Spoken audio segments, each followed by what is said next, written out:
You're listening to Garibaldi Red, a Nottingham Forest podcast brought to you by Nottinghamshire Live.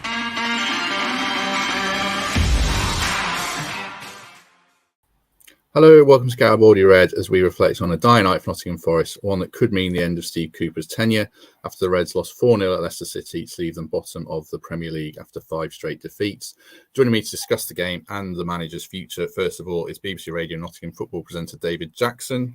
Morning, David. Welcome back. How are we? Morning. Yes, thank you for inviting me to relive the nightmare. I'm just one night's sleep. Delighted to be here, Matt, as always. Yes, group therapy session was how I sold this on Twitter. So already quite a lot of people joining us. So join the party, everyone, and we'll try and lift some spirits, hopefully. Second guest today is Mikey Clarke. Morning, Mikey. How are you? Morning, Matt. Yeah, I'm good, thank you. How are you? You good?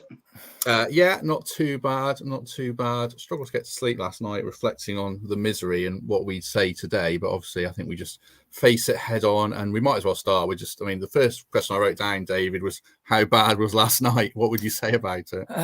Well, it was horrific, wasn't it? The first half was just utterly dire. There were some really poor individual performances, completely overrunning midfield.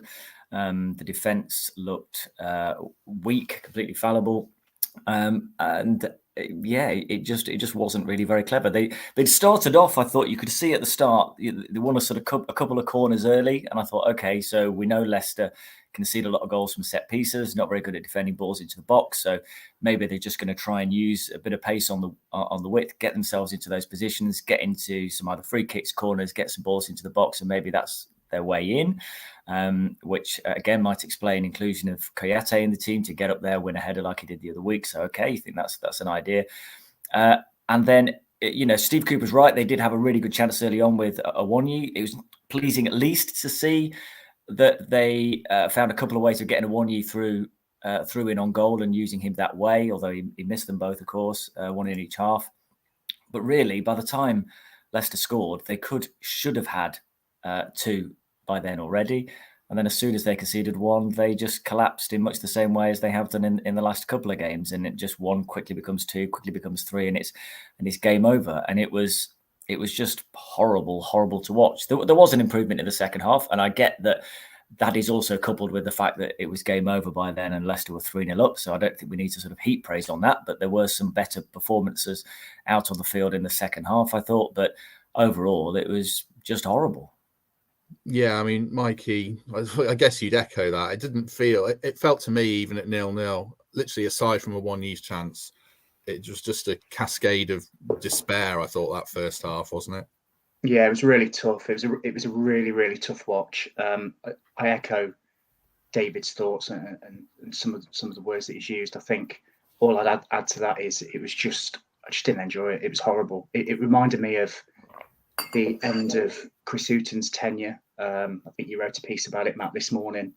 Same feel around it in terms of the performance on the pitch, players looking a bit lost. It was horrible from minute 1. And I think David's right when he says, even before Leicester took the lead, it just felt like it was coming. And unfortunately, we're in a situation now where we're letting 1 goal and then the second and third arrive. Don't nip for a pint or to the toilet during a match, because by the time you come back, it could be all over the way we're defending at the moment. So it was really frustrating to watch. And after the first goal went in, I thought to myself, what we just need now is just to get through to half time, just to keep it tight, even if we have to drop off and defend. We cannot let that second goal in, because as soon as that second goal goes in, it's pretty much all over. You saw the body language changed. The heads dropped. They started arguing with each other on the pitch. It was horrible. And then obviously the third went in after that, and it very much is game over then. I just thought it was tough to watch, really, really tough to watch. I will do a quick shout out for the fans though. I think it's becoming almost a mandatory thing for Forest fans now, just to sing throughout the game and get behind the team and the manager. And that's what they did last night. You wouldn't, if you tuned in halfway through, you wouldn't have thought we were 3-0 down, because all the noise was coming from the Forest end. And you've got to give people credit for that. I think everybody has a sense of realism in terms of where we've come from in the last year, and it was always going to be hard this year. It was always going to be tough. But last night was just horrible. I'm struggling to find positives from it. I think maybe, I'm sure we'll go into this, Matt and David, but maybe Mangala coming on for 20 minutes. I thought he looked pretty good. Other than that, it was just horrid from minute one. Horrible. Can I just pick up on something you said there, Mikey? I think it's interesting. You said like you didn't enjoy it, because I think there's a lot of people saying at the moment, "Oh, just enjoy it. Enjoy Forest being in the Premier League." And yeah, you can. And I think when you've got games like Spurs and you lose, but you play well, and you can see what they're doing, you go, yeah, that you can still enjoy that, right? Man City, even when you get tonked 6-0, you can just go and say, okay, they're scoring 6 against everybody, it seems, at the moment, and you can almost just sit back and just enjoy the spectacle of football that's in front of you. Nights last night aren't enjoyable in any way, shape, or form, and you're absolutely right that the noise of the fans singing relentlessly, and not just in little bursts, but like relentlessly through the second half when their team's being well beaten, was not a surprise, because we've seen it consistently from Forest fans, but last night it was particularly of note. I completely agree. I mean, I've written a piece this morning, as Mikey says, kind of a message to the board pleading to give Cooper a bit more time, certainly, but like, I think there has to be a recognition that he's made mistakes as well. I mean, this isn't hindsight talking, Mikey. Last night, as soon as the team news dropped, I messaged you and I was like, I don't get this. And then I wrote a team down that was the 4-2-3-1. I thought, okay, but still concerns about this team. And it panned out. I mean, it just panned out really badly. It felt like confused team selection to both of us, didn't it? Yeah, you've got to face into this, actually, and just talk about what it was. So, before yesterday, I think we'd let in 12 goals in 3 games. The system was being ripped apart a little bit. So I don't blame Cooper and his staff for wanting to make a change and go into a back 4. I get that. Me personally, I probably would have stuck with it, but totally understand the thought process around changing the shape, trying to get that extra body maybe in midfield with Gibbs White dropping back a bit. Totally understand that. I think what I didn't understand was the personnel in that shape. So, and I don't like digging that place, and I'm not going to, but I will say that the spine of that team, with Steve Cook, who's served us brilliantly and was a stalwart last season, and obviously Kouyaté, they're not the quickest.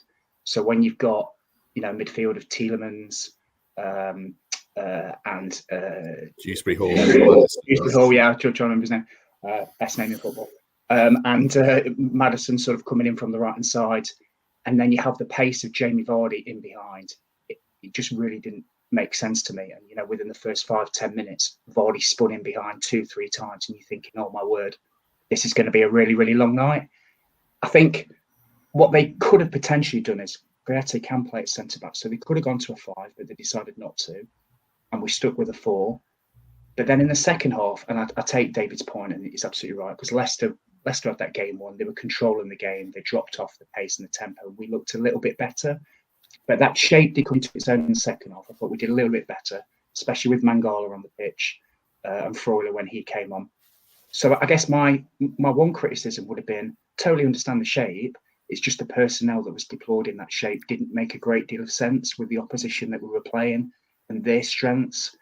So I'm yet to be convinced that was the right team selection.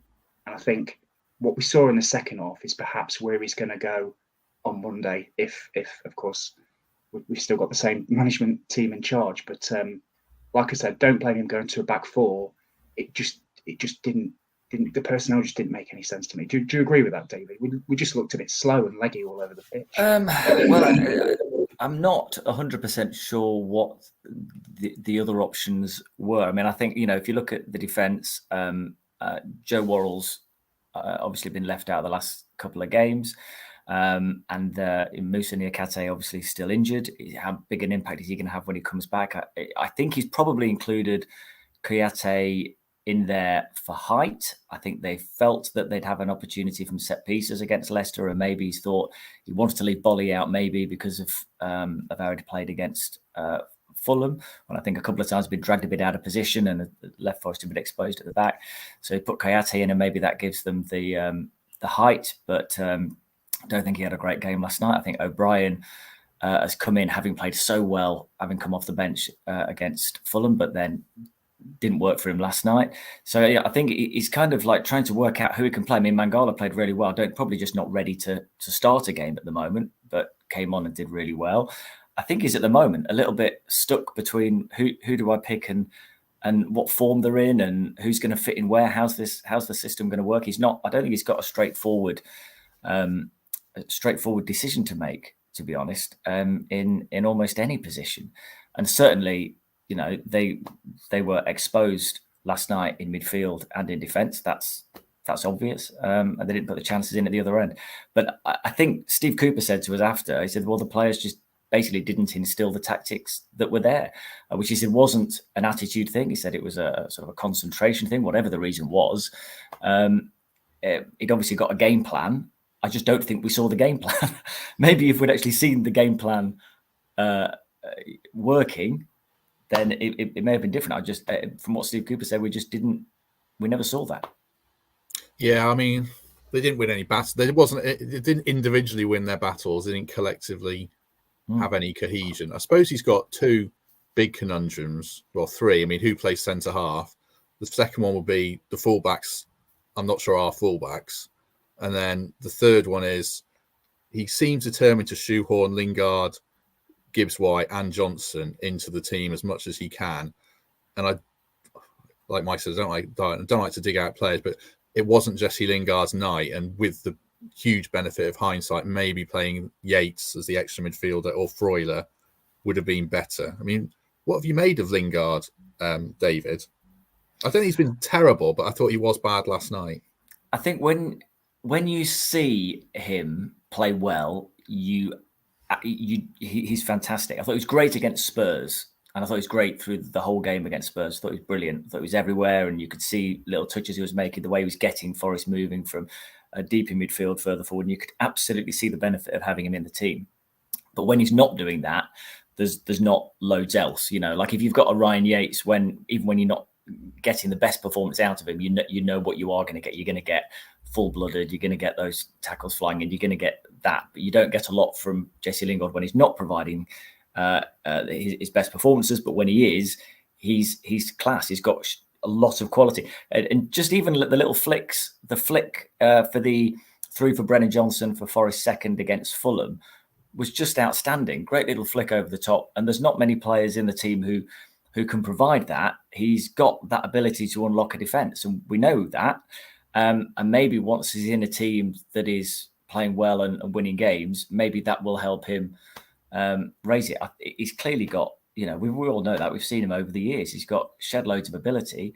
It's just Steve Cooper's probably just trying to find a way in which it'll work and find a way of getting the best out of him, which obviously, you know, we haven't seen an awful lot of so far this season. We've seen bits, we've seen little bits, we've seen a couple of good performances, but yeah, of course, we want to see more. But I mean, who wouldn't you level that against in the team in the early part of the season?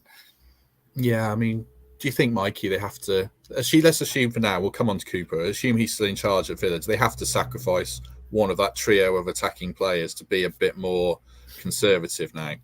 Yes, 100%. So I think the reason is that you're not going to win any games of football or even take points when you are conceding goals like this. So 16 goals in 4 games, something like that. And it's even worse if you go back.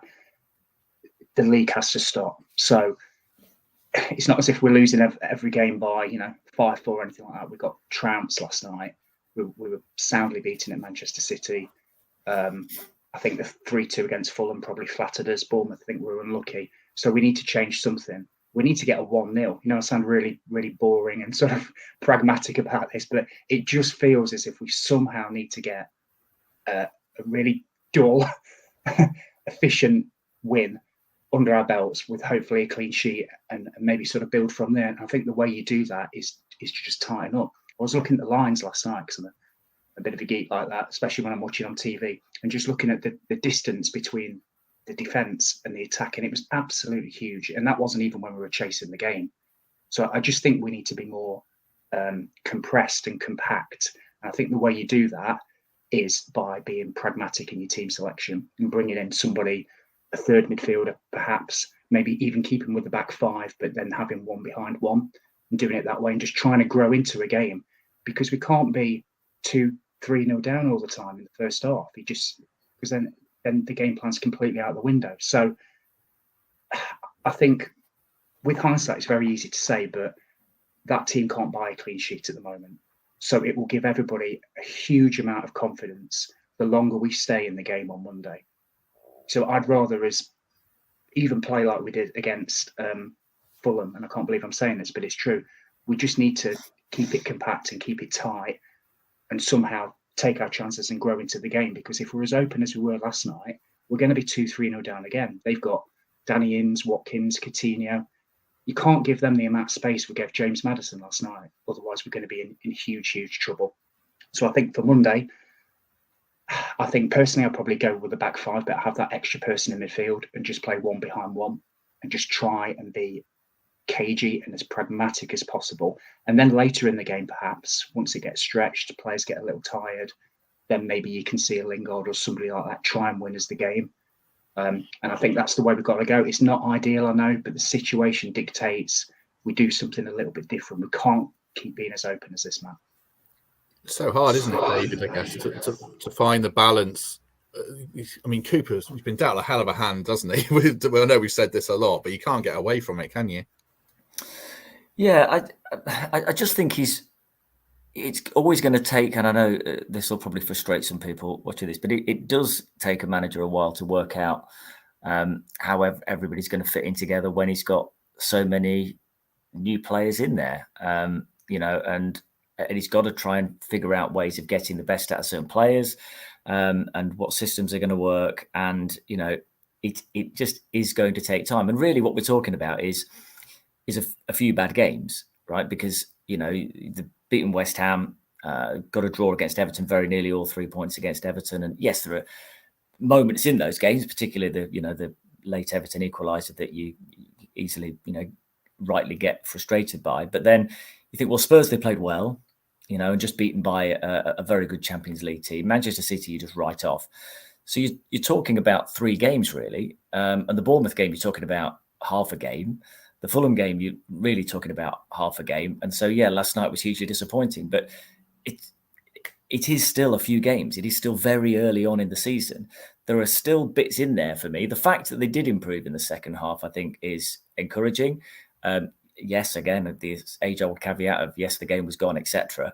But they were still creating chances come the end. There's still that desire, there's still that will in that team, in that set of players. So I just think it's a few bad results, but I think we all knew with Forest coming into the Premier League with a whole new set of players that it would take a bit of time. But people often seem happy to give time until it actually comes to the moment of actually giving it. And then they go, it's like, I always say football fans are patient until August, because you say, oh yeah, absolutely, give them time. And then as soon as it comes to the actual crux of it, here we are in the crux of it, where they've lost a few games in the bottom of the Premier League. This is what you're talking about. This is what you were talking about months ago when you said you need to give Steve Cooper time. This is it. This is the moment. If you want him to be given time, now is the time that you have to give it to him to sort it out. And this is where you have to decide whether he has done enough to deserve the opportunity to get this team through this, if you think that he is the right person for that, and if you think that you wouldn't be able to get better, and not only in the short term, but everybody talks about this being a long-term vision. Well, if it's long-term, and if Steve Cooper's part of the long-term, no long-term trajectory kind of just goes up like that, or like that if you're watching me on Zoom the other way. It wobbles, and do you bail out at the first real wobble? Big call. I mean, to me, Brendan Rodgers, ironically, is probably the case in point of why I would keep Cooper and hold my nerve for at least one more game, because Leicester were pretty dire, and then, I mean, Forest helped make them look good. But you can see there's the ingredients of a team in Leicester, and I wouldn't be surprised if they go on a run now. Where are you at on Cooper then, Mikey? Yeah, I think I'll come back to that in a second, Matt. What I'm saying in terms of Leicester, yeah, you're absolutely right. You've got to remember those players have Premier League experience as well. A lot of ours don't. So even though we're in a sticky patch, they're still only on the same points as us. So, but their trajectory feels very, very different. But in terms of the Cooper question, Matt, I totally endorse what you're saying and what David has just said as well. If you remember back to last season, appreciate it's a championship, but I think he only lost 2 games on the bounce once. So he's never really had a sticky phase. This is it.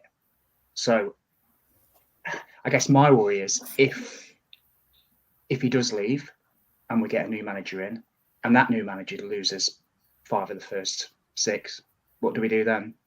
You know, does he go? Do we get somebody else in? So David's right. In terms of a trajectory, you never get a curve that is just exponential in one way. There's always ups and downs. And the test of any strategy is if you stick with it during the tricky periods. And this is it. This is the one. So for me, I would absolutely stick by Cooper. You know, give him the tools to do the job in terms of the players. He's got that, but just give him the support. We don't want to be, I'm trying to choose my words carefully here. We don't want to be a club that every time a manager loses 4 or 5 games on the bounce, he goes, because that's just not sustainable. And we'll find ourselves back in the championship or even worse before we've even blinked an eye. So we need to come out the other side of this. And like you were saying with Matt, Leicester will do that now with Rodgers without a shadow of doubt. I think we just need to hold our nerve. The fans are very much behind Cooper. David was saying it at the start, you know, they were singing for that man last night and have been throughout the season and last season as well. So even reading the comments, it's a bit of a mixed bag, but I don't sense a tide swell of, you know, Cooper needs to go and we need to get somebody else in. So I think the vast majority of fans can see what we're trying to do and have faith that we've got the right man in charge. But unfortunately, it's not our decision. But I guess my plea would be to the people running Forest is, this is a sticky moment. Stick by and you will reap dividends out of this. Because as David said, even if we do go down, which hopefully we won't, but if we do, who do you want leading us back up? The guy that was the first Forest manager in a quarter of a century to do that.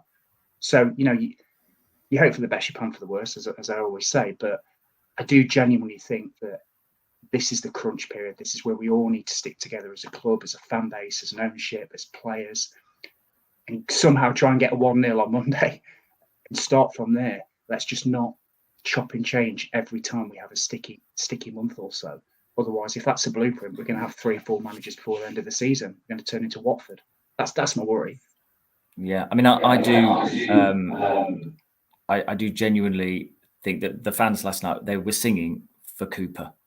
And you know, on the way out of the ground at the end of the night, Colin Frey, Steve Sutton, and myself bumped into a few fans who were hanging around near the team coach just to offer their support to the players and to the head coach as well.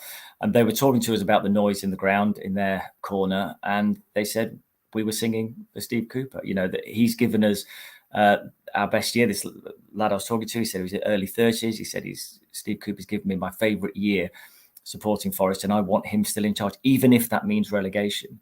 I want Steve Cooper in charge. This is what the fans are saying, and you can tell that by the noise they were making last night. The risk you take if you change manager now, and who knows, you know, it may work. You know, they may change manager, and somebody might come in and he might keep them up. Who knows? But one of the risks you're taking, I think, is that huge amount of goodwill between supporters and supporters in the club, because you felt it at the end of last season. Just an incredible atmosphere, the like I've never known covering Forest, never known anything like that. And you risk jeopardising that because that bond is so strong at the moment, and you've got all these new players. As soon as you change the manager, you've got all these new players and a new manager trying to fit in, and you've not then got that same link between the club and the supporters that you've had through last season, and is still evidently there. You can hear it, you can see it on a match day.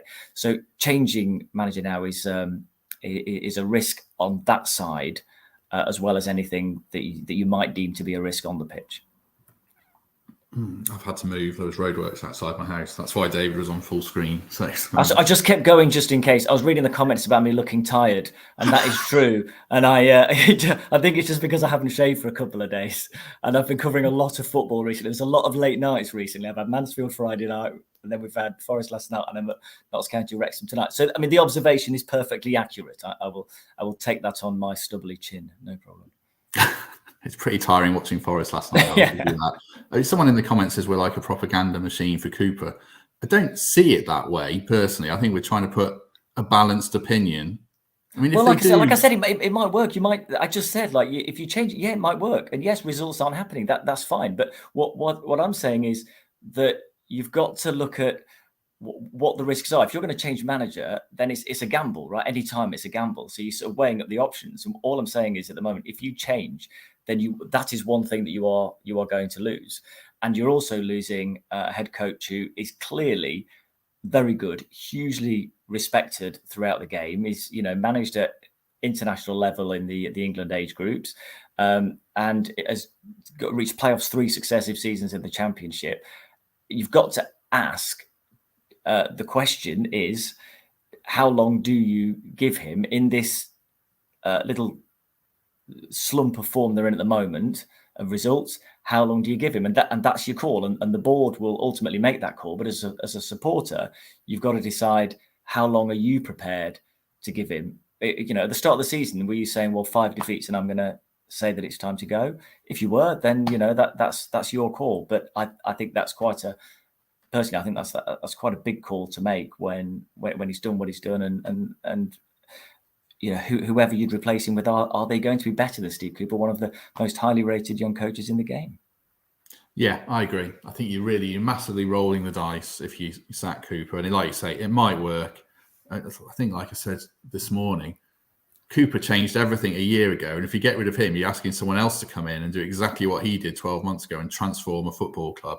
And I don't know if you can keep doing that. So my inclination would be to stick with him, at least for the next 2 games against Villa, who we'll come on to, and Wolves, who are 2 clubs I think that Forest can get something against, hopefully. The names that have been linked then, Mikey, Rafa Benitez last night, Sean Dyche is another one. There'll be inevitable kind of managers who've been linked with, Olympiacos and Mendes and stuff like that before, but Benitez is probably the most prominent one. How do you feel about the names linked? Not overly encouraged, if I'm being honest. Some of the names in the comments are funny. Big Sam and Big Ron have just come up in the comments, so I'm not sure about that. No, I think you'll get that, won't you? Of course, because certainly the managers that are out of work and have a pedigree at this level, albeit some a few seasons ago, will always get linked. And Forest is a bloody good job. So it's massive support. Huge groundswell of positivity, or there was until a couple of weeks ago.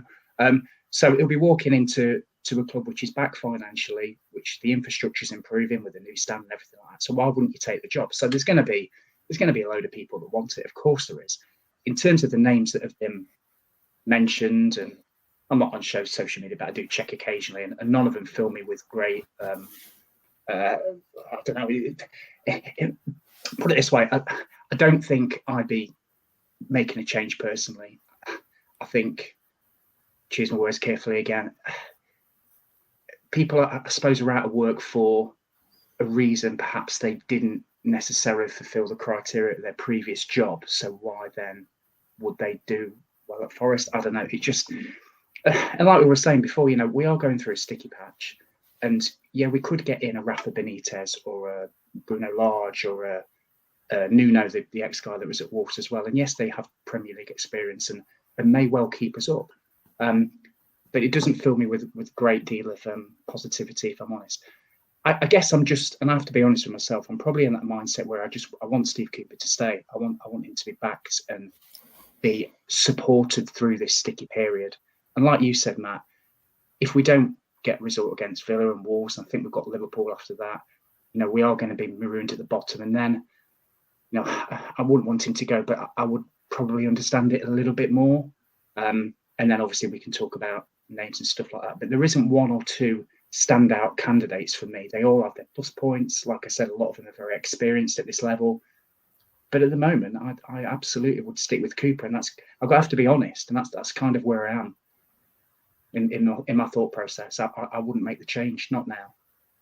I suppose, I mean, in honour of the BBC, David, we should try and put both sides. Is there a case for someone else coming in that might make them more organised and give you that short-term shot in the arm that has worked previously for, I mean, at Watford, it's not working now, but it has done in the past, hasn't it?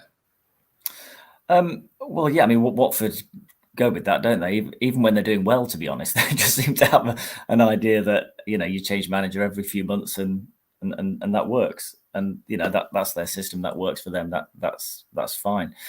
Yeah, of course. But yes, if you bring a new manager in, of course, you know, things would change. They do things differently. And yes, that might things change. It'd be the same personnel, of course, at least until January.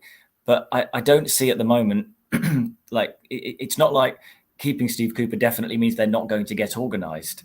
You know, Steve Cooper took over a team 12 months ago that were nothing like the team that they were come the end of the season. That's when he came in with a bunch of players who he didn't know and he got to know, and he turned them around.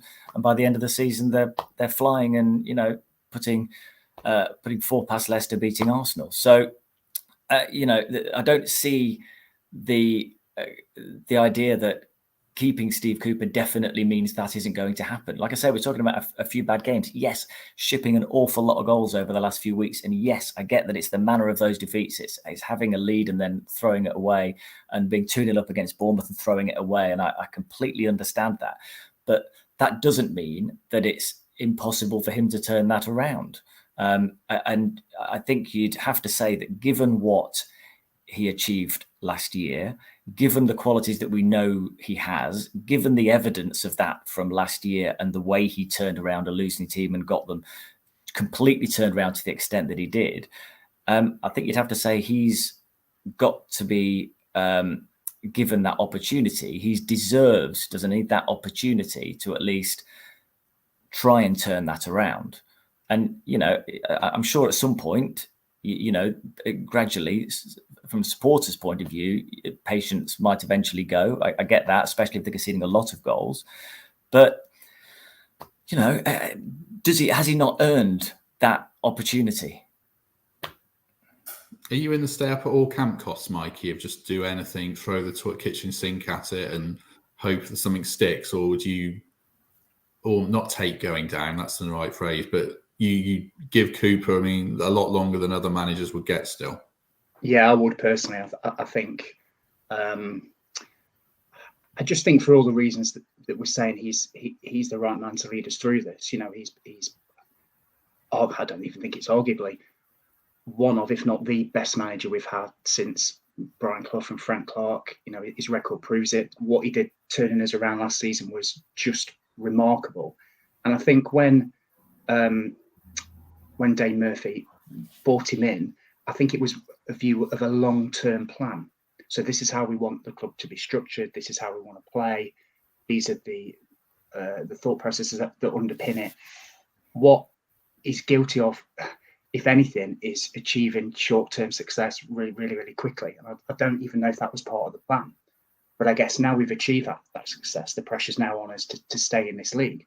But I don't think you then ditch the long-term plan when you come up against something that's, you know, a sticky for 4 or 5 games. Of course, it's like you were saying, Matt. We've got a couple of, I think, winnable games coming up.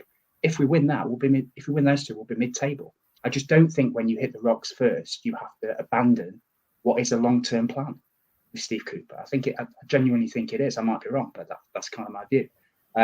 So I'm not one of these fans that I would say is blinkered and say, do you know what, even if we do a derby and finish on 11 points, stick by him. I'm not sure I'm necessarily in that camp, but I think at the moment he deserves, and that's a great word that David used, he deserves time and support to try and turn it around. We're still very, very early in the season, and it's a weird season, this one.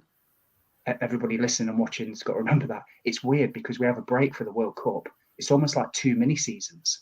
So even if we're there or thereabouts at the end of season 1, so to speak, when we come back from the World Cup, we've got another 16, 17 games or whatever it is.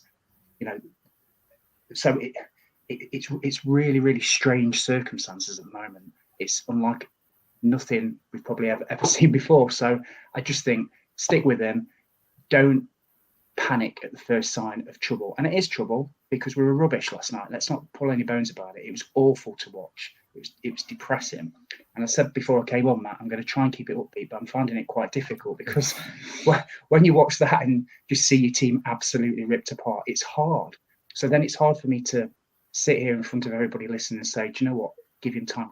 But I genuinely think that because he deserves it. And I think once he gets to know these players and gets a shape and a system, we will come out of it better. And the risk that David's saying, get somebody else in, yeah, it might work. And we might win 5 of the next 6 games. But then what happens when he has a sticky patch? I just think we need to stick to have the courage of our convictions and just stick with Cooper through this sticky phase. If we lose the next 2, 3, 4, okay, fair enough. I think even I would say, okay, well, maybe we do need to change it, but not now. It just feels too soon, Matt. And to sound like a politician, to be very clear, as they say, you were, and when it was Houghton, I mean, you were very much a Houghton detractor, weren't you? This isn't a case of being blinked at, Mikey. Oh yeah, absolutely. And the comments have been making me laugh because it's not.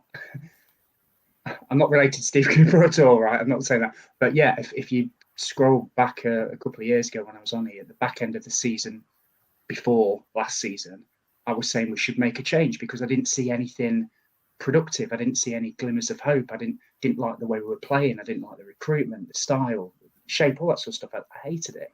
And I just knew that we weren't going to go forward. And as it happens, it took, 6, 7, 8 games and they made the change. I don't see that now. And I don't feel that way.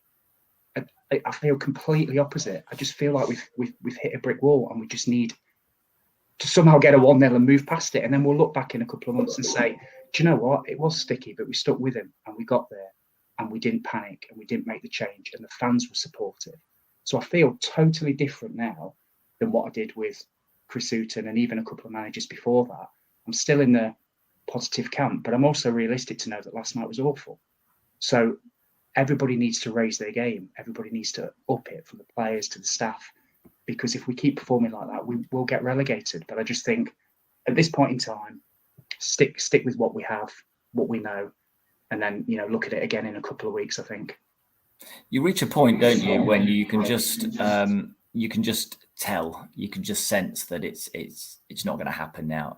If you remember, I think everybody really wanted it to work out for Sabri Lamouchi, even after the disappointment of the Stoke game at the start of the next season. It just wasn't working, and you just thought, I don't think it's going to turn around. And no matter how much people might want it to, and no matter how much he might want it to, it just didn't feel like it was going to happen. And it just sort of got to that point. And again, you're right with Chris Houghton. And then once you reached that Middlesbrough game and they lost, you thought, well, there's just no option now.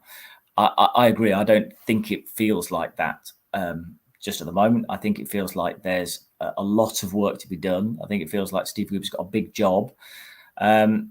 But I don't think it feels like he's exhausted his everything he's got to try and keep them up. We're 8 games into the season, and it doesn't feel at the moment sort of inevitable that they'll go down. There's going to be a lot of teams at the bottom end of that table who don't have great seasons, and it's just up to Forest to try and get more points than them. And if it takes a long time to sort of turn it around with the new players settling in, and if by the turn of the year you're getting a lot more out of a few of those players, then I think there's every chance. There's plenty of quality in that team. It's just getting it out of them. And I don't buy the argument from some that Steve Cooper isn't going to be able to do that. I just think the evidence is stacked against that idea.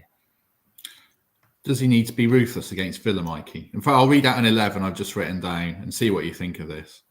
I've written down an 11 here of 3-5-2 again. 3-5-2 is different, but 5 at the back.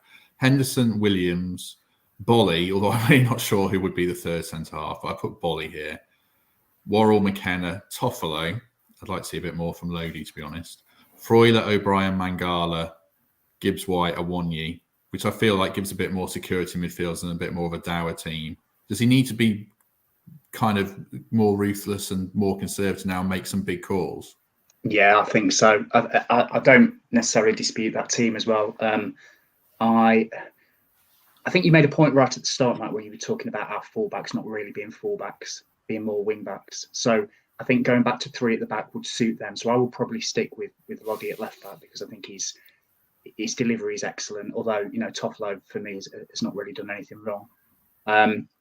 Is Niakate still injured? Because if he is, I suppose then you probably do have to go with Bolly. But other than that, I think I probably agree with you, Matt, in terms of that front sort of 4 or 5, just a tighter shape. Like I said last night, watching that game, and if anybody has the stomach to do it and recorded it last night, just watch the first 10 minutes. Just watch the difference between where our attack is and where our defend is, and the space in between for Maddison and people. It was scary. So we can't afford to do that with Coutinho and Watkins and Ings and all the other good players that they've got. So I would absolutely go that way. Sacrifice some of your more creative players, because if we stay in the game and we don't do the things that we've been doing, which is letting 2 or 3 goals in 10 minutes, and it gets to the 60, 70-minute mark, and it's 0-0 or even 1-0 either way, then you can maybe be creative and try and do something a bit different. But what we can't afford to do, and I said this before, is just go 2 or 3-0 down because you're so open. It's just not working. So I know it's at home, and I know everybody's thinking we really, really need to win this game. But you know, for want of a cliche, there's a lot of different ways of skinning a cat, right? You don't need to chuck the kitchen sink at the start. So I would absolutely go more in a more pragmatic way. And it might be a little bit boring, and I'm sorry, but I'm sure at 10 o'clock when everybody leaves the ground, and if we've won 1-0, nobody will care. Nobody will care a jot, because I think we're in that situation now where we need some points to build some confidence. We need to show that we can keep clean sheets, or at least, you know, we're not going to, if you need 3 or 4 goals to win a football game, you're not going to win any football games. And I just think we're in that situation now. 16 goals conceded in 4 games, I think. It's just awful at any level, never mind the top level. And let's be honest, it probably should have been more.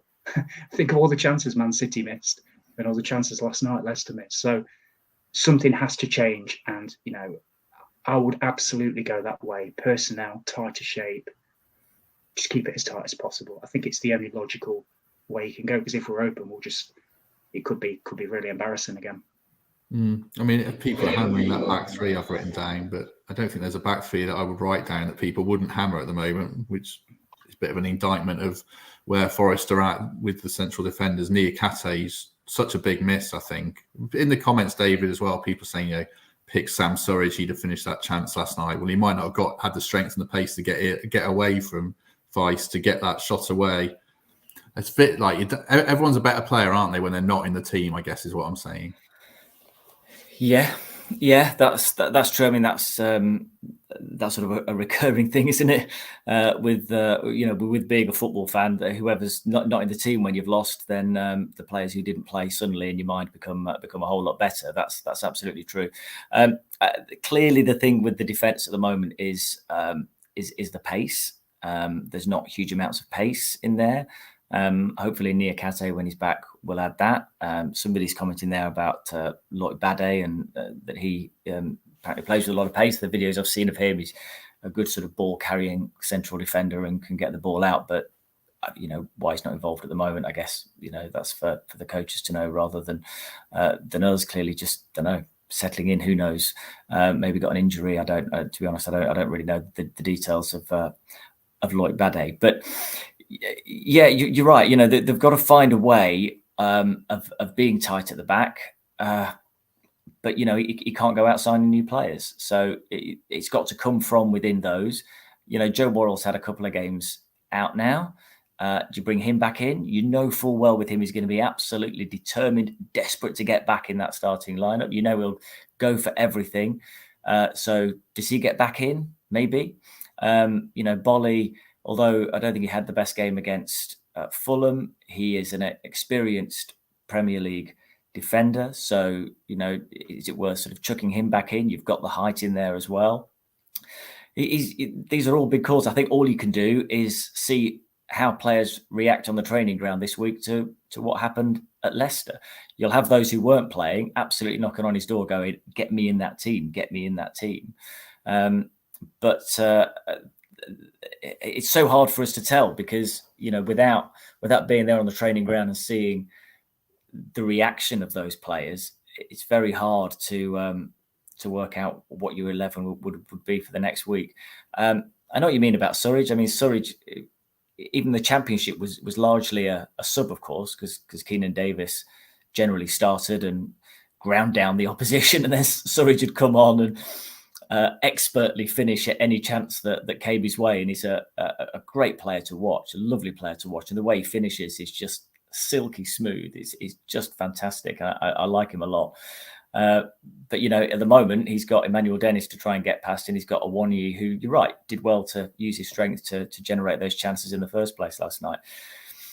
They're tough calls all over the pitch. I think all he can do is pick the players he feels he's going to have the right attitude on Monday night, and he's going to be able to go out there, start brightly, and put in a 90-minute performance. That's what we've not really seen. Almost saw it at Everton, kind of an 89-minute performance before Jordan Pickford's long ball forward.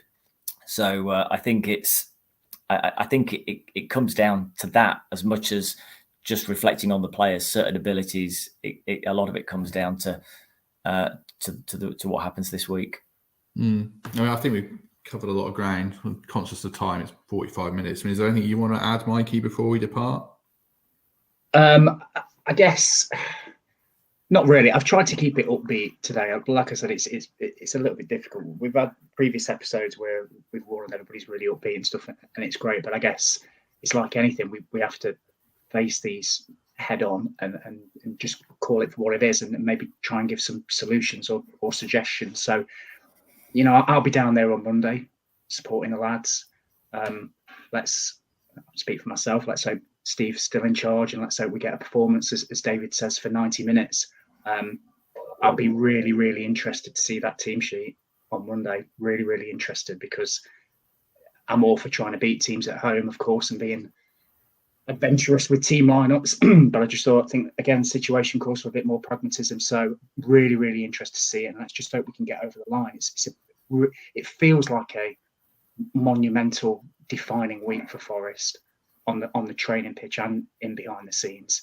And if we can come out of it united and get some points against Villa and then follow that up against Wolves, I guarantee things will look a lot rosier. So I guess it's just, you know, try everybody, myself included, try and just stay positive and try and get through this. And, you know, hopefully there'll be more positive episodes to come when we're talking on about gaining points and how well we played. That would be great, wouldn't it? And how we kept clean sheets. How good will that be? Yeah, I mean, just for me, finally, just reading the comments, I'm not against Sam Surridge starting. I'd be happy to see Sam Surridge start. I might maybe even start with Awoniyi. I don't know, but I think we have to put faith in Cooper, as David says, just to see how they react on the training ground, and hopefully he can put the jigsaw pieces together. Stealing an analogy from Paul Taylor this morning, you know, throwing 1,000 jigsaw pieces on the floor and expecting to put them together before the tea's gone cold, I think he said was a good way of putting it. I think we do need to just take a step back and give Cooper a bit more time. I've watched Villa 3 or 4 times this season. You know, they play well against Man City, but they're not, you know, they don't look a good side. They were awful in the last 2 times I've seen them. They're very boring. So it feels like, touch wood, a good opponent for Forest to face. And if it all goes horrendously wrong next week, then I think we maybe have a different conversation. But we'll see. We'll see. David, anything you want to add before we head off? Just a response to Greg, who's put quite rightly about how Sam Surridge did start a lot of games last season to score goals, and of course, you know, you think to the Swansea game where he scored a hat-trick. So absolutely right. I think I did say he largely came off the bench, but absolutely right. Happy to clarify that. No, the only other thing I'd add is I'm not as tired as I look, to those people who are commenting on that, and I will endeavour to shave next time in order to prove the fact that there we are. That's all to add, really. Oh, that's a disappointing lack of comments on your decor behind. I thought it's very, you know, very stylish. Yeah, and very nice. Well, that's because I didn't do it. Yeah. Shout out to Mrs. Jackson. You did your own decor. I can tell, because it's all football. Yeah, pretty much. Me or my wife Lindsay, we just stick a load of things up. But yeah, try and make it slightly colourful if we can. True. My wife literally painted ours. Hang on, I'll move my head. Yeah, my wife painted those. So. Is that an upstanding radiator, or are you sideways at the moment? Is that? I've been sideways last half an hour. Yeah. That's an upstanding radiator, yeah. and there's 2 of them. They're very efficient, a bit expensive. So, but yeah, like I say, wife does everything, so let her choose. That's the best way. Right, I'm waffling. I think we'll leave it there. Thanks to everyone who has watched along, and loads of comments. Too many to get through, sorry, but they're very much appreciated. We shall be back maybe later in the week looking ahead to the Villa game, but if not, reviewing it. And do give us a like and a subscribe if you've enjoyed it, if that was possible. I'm not sure that's the right word, but if it's helped you feel a bit better, do give us a like and a subscribe. Mikey, thank you very much. Thanks, Matt, and thanks to everybody who commented as well, even the ones that didn't agree with me. I always enjoy reading other people's opinions. It kind of makes you think differently as well. So yeah, thanks, guys. David, thank you very much. Is it weird for you being in the interviewing chair and not the hosting chair? Yes, I have to try and not take over and start asking you 2 questions, but I'm used to asking them rather than answering them. But yes, thank you for having me as always, Matt. Always a pleasure. Excellent. We'll have you back soon when you've got some sleep and a shave. Meet standards. But in the meantime, thanks very much, everyone, and we shall see you soon.